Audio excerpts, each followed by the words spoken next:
Beelzebú. ¿Por qué ellos no concluyeron como los hermanos de Jesús, nada más que estaba loco? Era más fácil decir.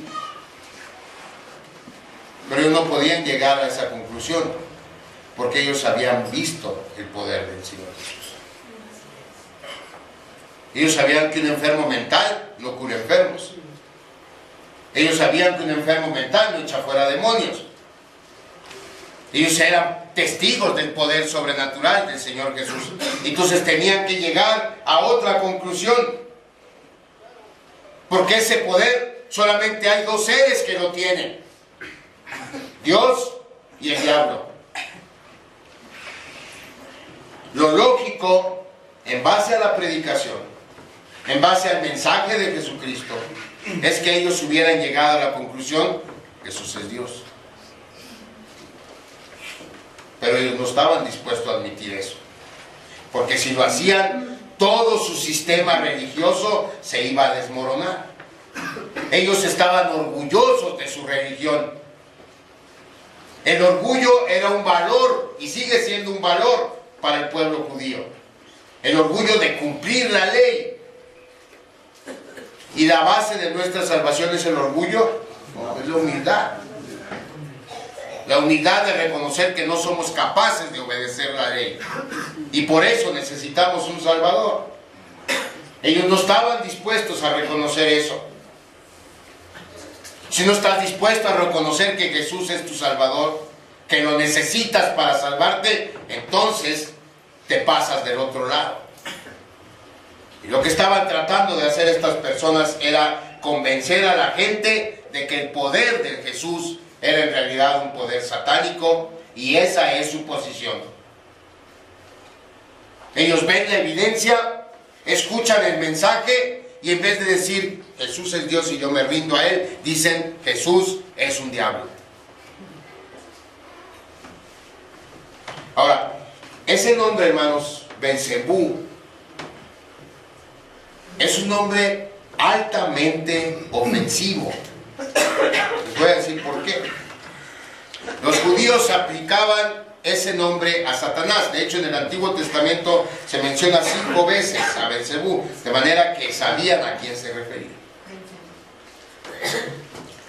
Beelzebú era una degeneración del nombre Baal-Zebub. ¿Quién era Baal-Zebub? Si usted va a 2 de Reyes, capítulo 1, versículo 2, se va a dar cuenta de quién era Baal-Zebub. Baal-Zebub era un dios pagano de un pueblo que se llamaba Ecrón. Era un dios pagano de los ecronitas. 2 de Reyes 1, versículo 2. Ahí Ocosías le dice a uno de los profetas que vaya y consulte a Baal-Zebub por él.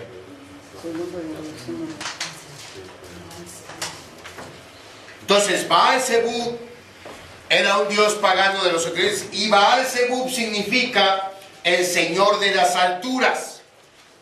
Eso es lo que significa Baal-Zebub. Ahora, según el teólogo John MacArthur, en un trabajo que tiene sobre este capítulo, sobre este evangelio, dice que los israelitas intencionalmente cambiaron la última B de Baal-Zebub por una L y lo convirtieron en Baal-Zebul. ¿Por qué? Porque esa sola L cambia el significado del nombre. Baal-Zebub significa Señor de las alturas. Baal-Zebul significa Señor del estiércol y de las moscas que vuelan sobre el estiércol. Eso significa. Los israelitas, para mostrar su desprecio por el dios pagano Baal-Zebub, lo cambiaron por Baal-Zebul. Con el tiempo, este Baal-Zebul degeneró a Beelzebú y era el nombre que aplicaban para Satanás. De modo que nos podemos dar cuenta de lo ofensivo que era decir que el poder de Jesús provenía de Beelzebú. La conclusión a la que habían llegado los líderes religiosos de Israel era que Jesús no era el Santo Señor de los cielos, y usaron el nombre más vil y más blasfemo que pudieron encontrar para decir que el Hijo de Dios era en realidad un siervo del Señor del estiércol.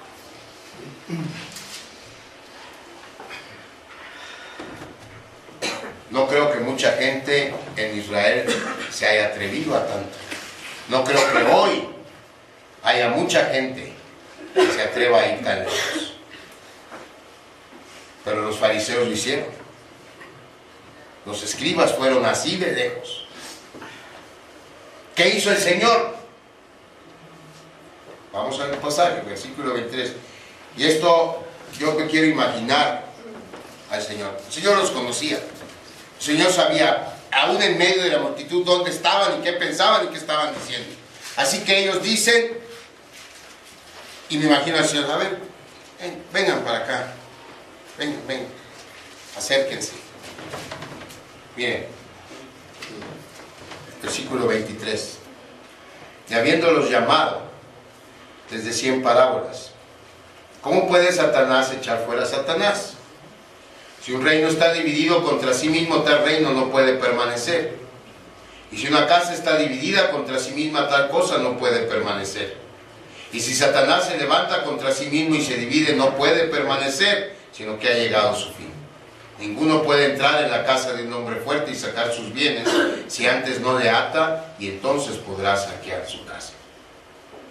Lo que hace el Señor es, usando la lógica, exponer lo absurdo de la posición de los fariseos y de los escribas. El Señor Jesús no hizo drama. El Señor Jesús no se rasgó los vestidos. Simplemente les dijo, miren, vengan, cuidado porque se van a arrepentir si no retiran lo que han dicho. Y se los va a demostrar. Y usa argumentos lógicos. Él dice, una pregunta retórica, ¿cómo Satanás puede echar fuera a Satanás? ¿Cómo Satanás tendrá la intención de destruir a Satanás? Satanás quiere destruir la obra de Dios.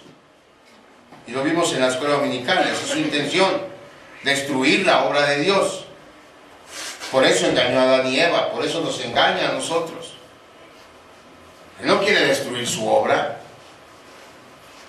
¿Cómo Satanás va a querer liberar a aquellas personas que ya tiene cautivas?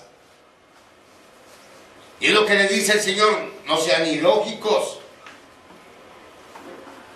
¿Cómo Satanás va a querer destruir a Satanás? Y expone estos absurdos. Una casa, un reino, un equipo, con lo que quiera que sea, cualquier organización que se divide contra sí misma, ¿qué pasa con esa organización? No puede prevalecer. Se acaba. Y luego expone él otra verdad lógica. Versículo 27. Ninguno puede entrar a la casa de un hombre fuerte y saquear sus bienes si antes no le ata, y entonces podrá saquear su casa. Un hombre fuerte debe ser sometido por un poder superior si es que ese poder le quiere vencer. Es decir, si quieres despojar a alguien de algo que ya tiene, primero debes dominarlo. Y para dominarlo necesitas un poder superior al del que él tiene. Entonces, ¿quién es el hombre fuerte aquí? En esta ilustración del Señor Jesús, es el diablo. El diablo es el hombre fuerte del que habla la parábola. ¿Cuáles son los bienes del diablo? El diablo no tiene bienes materiales, el diablo no tiene casas, el diablo no tiene carros. ¿Qué son los bienes naturales que tiene Satanás? Son las almas. No son las almas que él tiene bajo su poder porque están esclavizadas al pecado. Lo que está diciendo el Señor Jesús, yo puedo sujetar al diablo. Yo puedo atarlo porque tengo un mayor poder que él. Y vine para arrebatarle las almas que él tiene. Amén. A eso vine. Y puedo hacerlo porque yo soy más fuerte que él. Yo lo puedo atar. ¿Y solamente quién es más fuerte que el diablo? Dios. Entonces yo soy Dios. Esa es la conclusión lógica a la que se debe llegar luego de ser expuesto a la verdad. Luego de tener pleno conocimiento de la persona y el poder de Jesucristo. Y esa es la advertencia que el Señor Jesús les hace. Porque si en lugar de eso se insiste en concluir que Jesús es un diablo, que Jesús es un mentiroso, que Jesús es basura, que Jesús es un siervo de Belcebú, ¿qué opción hay? ¿Qué opción queda? No hay más opción. No hay más posibilidad de salvación. Por eso dice el versículo 28. De cierto os digo que todos los pecados serán perdonados a los hijos de los hombres y las blasfemias cualesquiera que sean. Pero cualquiera que blasfeme contra el Espíritu Santo no tiene jamás perdón, sino que es reo de juicio eterno. Y luego la razón. ¿Por qué? Porque ellos habían dicho, tiene espíritu inmundo. Ahora, ¿cómo es que concluir que Jesús es satánico, que Jesús es una basura, es una blasfemia contra el Espíritu Santo? ¿Cómo relacionamos el hablar mal del Señor Jesús sabiendo quién es, teniendo pleno conocimiento de Él, y aún así hablar cosas ofensivas? Porque debemos recordar, y no podemos perder de vista esto, la blasfemia es un pecado oral. La blasfemia es algo que decimos. También puede hacerse de manera escrita, pero al final de cuentas es comunicación. Pero básicamente la blasfemia es un pecado oral. Ahora, ¿cómo es entonces? Y estamos hablando ahorita del tiempo del Señor Jesús, acuérdense. Son los fariseos los que dijeron, Él es Satanás, Él sirve a Belcebú. ¿Cómo es que eso es una blasfemia contra el Espíritu Santo?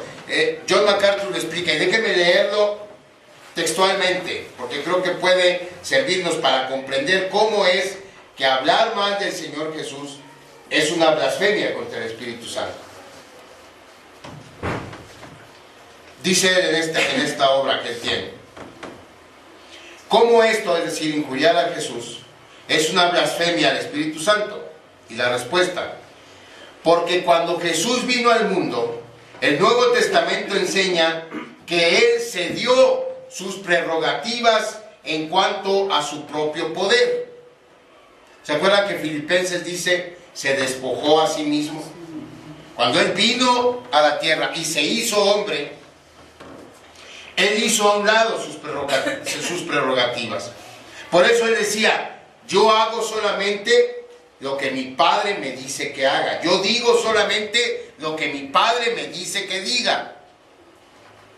Cuando el Señor Jesús estuvo en el mundo, Él tenía las dos naturalezas, pero su naturaleza divina estaba sujeta al Padre. Y el poder que Él desplegaba, lo desplegaba a través del Espíritu Santo. El Espíritu Santo fue el que lo ungió en el